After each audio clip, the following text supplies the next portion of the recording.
नमस्कार। मैं कवि प्रतीक भारत पलोड़ अपनी एक श्रृंगार की प्रेम की रचना आपके समक्ष प्रस्तुत करना चाहता हूँ। और इस रचना की विशेषता ये है कि हमारे इतिहास के सबसे बड़े खलनायक रावण द्वारा रचित शिव तांडव स्तोत्रम के छंद पर यह रचना लिखी गई है, लेकिन कुछ उसका स्वरूप बदलकर, कुछ उसमें मिठास डालकर मैं प्रस्तुत करूँगा। और ये रचना अपने आप में एक अंताक्षरी है। इसका प्रत्येक पद, प्रत्येक बंद अपने पिछले बंद के अंतिम अक्षर से ही आरंभ होता है। देखिएगा, आनंद लीजिएगा। रचना का शीर्षक है संगिनी। प्रबल प्रपात प्रेम का हृदय में निर्झरित सदा हो, रूप रास रमण भी विवाद भी यदा कदा।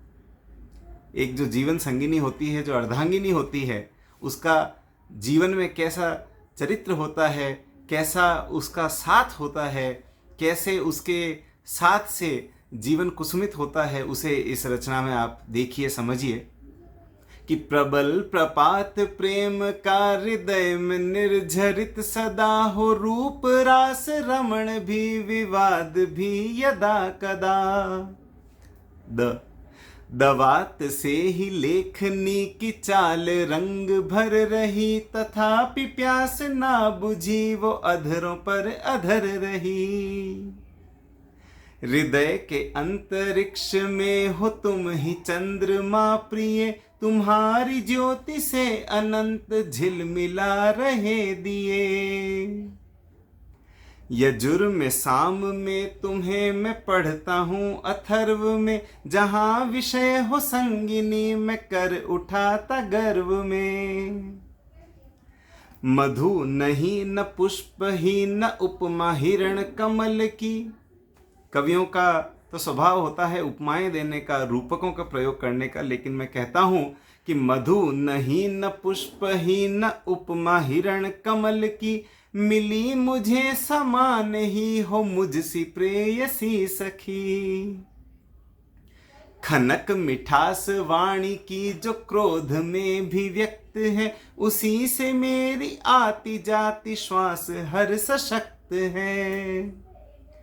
हरित लता प्रणय करो है मेरा वक्ष वृक्ष सा, हरित लता प्रणय करो है मेरा वक्ष वृक्ष सा। मिलन का योग जब हुआ प्रकाशमान हर दिशा।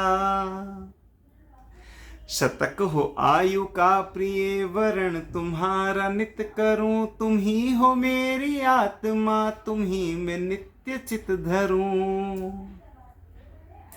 ऋतु शरद बसंत हो या चिलचिलाती धूप भी, जीवन में आने वाले अलग अलग मौसम, अलग अलग ऋतुएं, अलग अलग पड़ाव, अलग अलग उतार चढ़ाव। देखिए कि ऋतु शरद बसंत हो या चिलचिलाती धूप भी, प्रगाढ़ रंग लालिमा के मांग में भरूं सभी। भवन की स्वामिनी कुटुंब की धुरी धरा धरो।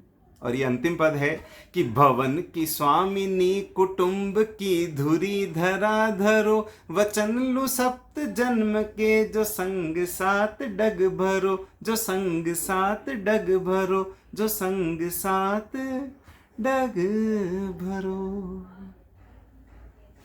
बहुत बहुत धन्यवाद।